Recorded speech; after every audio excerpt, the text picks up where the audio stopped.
Get on up. Everybody right there. Get into it. Everybody right there. Get involved. Everybody just come on up.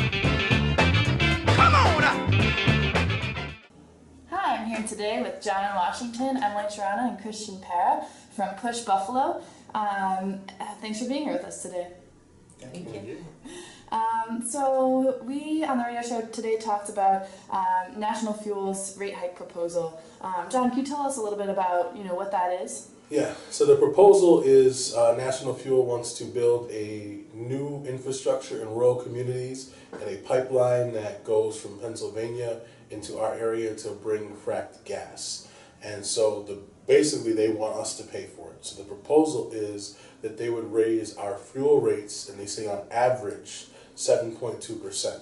And if you actually look at what they want to raise the delivery charge, which is basically something that even if you used no fuel, you would still have to pay for having their service. And so the way it's set up is that the lowest people that use the least fuel would pay 26% more for their delivery charge.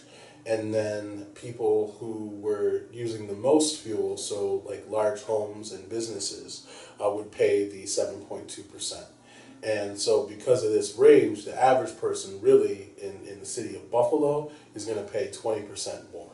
And this is all going to pay for pipelines that will actually give them more customers, so more money in every month.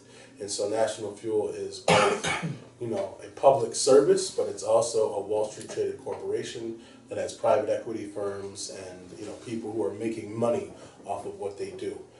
So we really feel like this is a situation where if they really want to do this, number one, it's not a good idea. We should be investing this money in weatherization, because asking people to pay for something that will reduce their bills is reasonable. Asking people to increase their bills so someone else can get service, to me, is unreasonable. So the bottom line is the proposal is that we pay for them to be able to get more customers and bring in more money.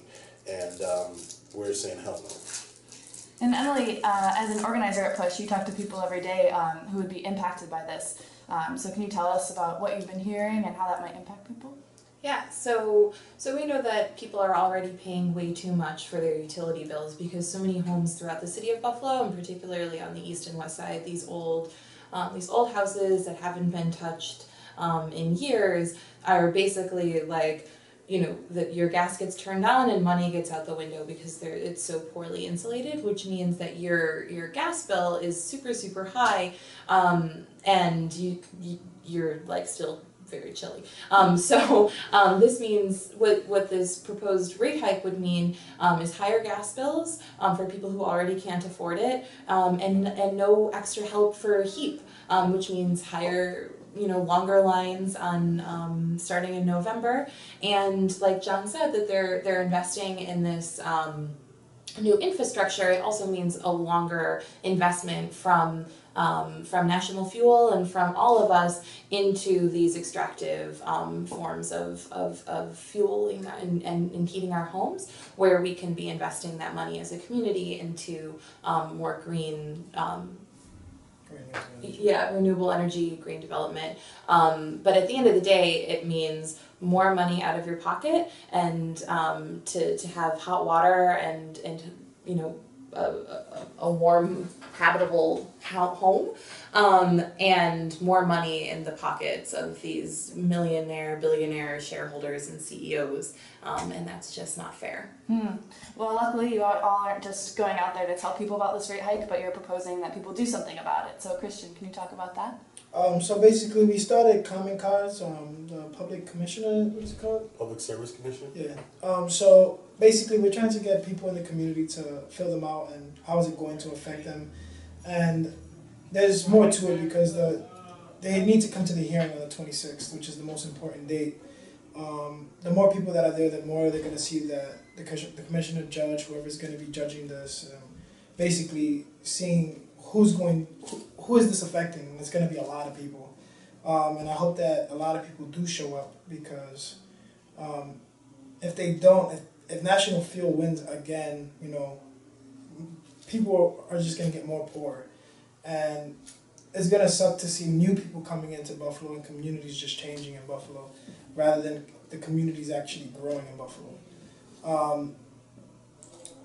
So basically, the next step that everyone needs to take is to make a comment. And from there, basically, come to 26 and actually make comments and ask questions to National Fuel. Why are they doing this?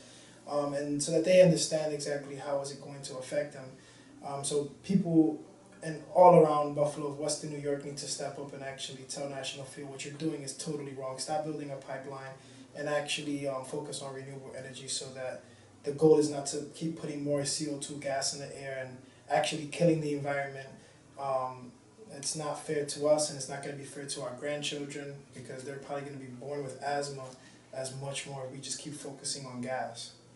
Great. So our viewers should attend the public comment hearing October 26th at 3 and 6 p.m. at the public library downtown, correct? Correct. Yes. All right. Excellent. Well, thank you for being here with us today, and we hope we get a good turnout at the hearing. Great, thanks. Everybody over there, get on up. Everybody right there, get into it. Everybody right there, get involved.